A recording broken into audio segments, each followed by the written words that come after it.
大家好，我係阿 Ken，歡迎大家收睇我哋嘅頻道。大家咧鏡頭入邊見到呢個咁靚嘅湖景，加埋西江景，咁啊，我哋今日咧就嚟介紹呢一套筍嘢啦啊！呢套單位正如剛才大家望到嘅景色咁樣，咁啊係一個豔陽湖景啦，加埋西江景嘅單位。咁我現時咧所在嘅位置就係喺華僑城湖岸嘅。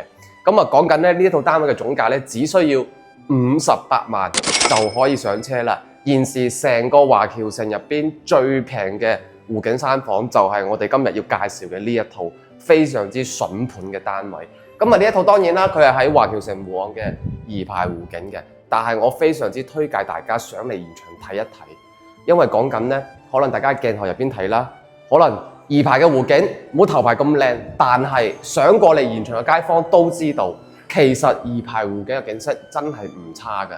冇大家喺鏡頭入邊睇到嘅咁樣㗎，上嚟現場睇咧會更加之壯觀，而且我哋講緊啦，二排嘅湖景個湖又有翻咁上下大，但係咧比頭排湖景嘅總價咧要平成30萬，咁啊30萬嘅話，大家可以喺呢度買部靚啲嘅車揸，跟住整翻個更加之靚嘅裝修都可以，所以我覺得二排湖景咧性價比一直嚟講都係最高嘅，而且我啱啱有提到啦，呢個單位係可以望到西江景嘅。咁啊喺湖岸入邊咧，你唔上到去16層以上咧，你係望唔到西江景嘅。所以話呢一個係一個雙水景嘅單位，因為樓層有翻咁高啦嘛。OK，咁我哋講緊啦，呢一套咧係105平方嘅三房嚟嘅。咁我而家咧就係佢嘅客廳啦，同埋飯廳嘅位置，兩個廳嘅開間咧係一樣嘅，都係3.7米嘅開間。咁當然啦，大家現時咧睇緊呢套咧係清水樓嚟㗎啦。我哋同一座樓入邊樓上有一套咧，我哋已經裝好修嘅。咁我哋介紹完呢套毛坯之後咧，我會放翻個純欣賞嘅視頻俾大家去睇下樓上嗰套裝好修嘅樣又係點樣嘅。OK，咁啊，因為我相信好多毛坯樓咧，大家唔係睇得好明嚇。咁我哋再嚟介紹翻呢度啦。呢度咧係廚房嘅位置。咁啊，廚房嘅話咧，大家咁樣睇好似係正常常啦，因為而家啲三房都係大概咁上下大嘅廚房啊嘛。但係呢度有個副露台。副露台抌咗之後咧，大家將個廚房托翻出去咧，就非常之大噶啦。我哋樓上嗰套裝好修嘅單位咧，亦都係咁樣嘅。大家可以睇下嗰個裝完修之後嗰個廚房嘅大細啱唔啱大家心水。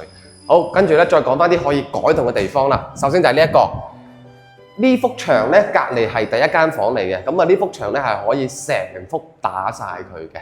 打完佢之後，呢個單位可以變成一個橫廳。開間咧講緊係可以去到6.5米嘅，而且係非常之好。點解？因為我都好建議大家打咗佢，因為你打咗佢之後咧，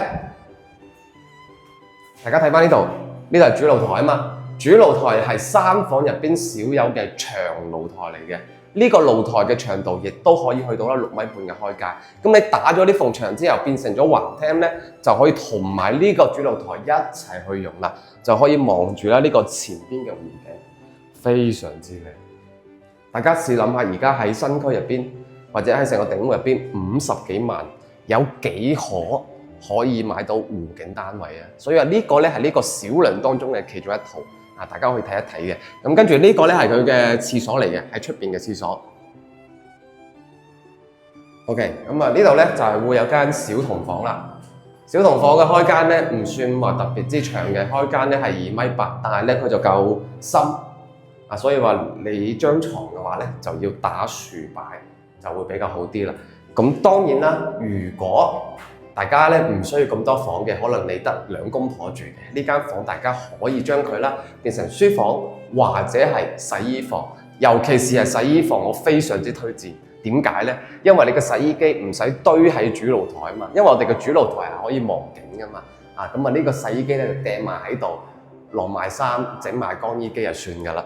咁跟住呢度係主人房嘅套廁啦，大家可以睇翻。OK， 咁啊嚟到呢度咧就係主人房嘅開間咧，就係3.4米嘅開間嘅，同樣亦都係一個湖景單位，50幾萬嘅湖景可遇不可求。大家試諗下，而家喺頂湖嘅水坑位置買個三房50幾萬，你可能係望隔離嗰座樓，或者你係望花園。或者你可能喺保利花園咧50幾萬買一套中層嘅望花園嘅單位，但係現時喺呢一套華僑城湖岸，你可以買一套湖景單位，而且呢套湖景係要你上嚟現場睇，比你喺影片入邊睇要更加之靚。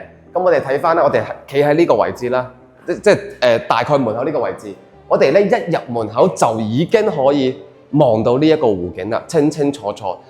不過咧今日嘅霧係有啲大，如果唔係嘅話，山景都可以望到嘅。可能大家咧喺鏡頭入邊睇咧，唔算話那麼清晰，但係唔緊要，好靚。好，咁啊，今日影片咧介紹到呢度啦，58萬嘅總價，105平方嘅3房長露台嘅單位，大家感興趣嘅歡迎聯繫翻我左上嗰個 WhatsApp 同埋 WeChat，仲有一個詳細嘅諮詢。咁我哋影片嘅最後咧會放翻條呢個單位裝修好嘅嗰個純欣賞嘅影片，大家可以睇下佢裝修完之後嘅效果咧又係點樣噶啦。我哋下期再見啦，拜拜。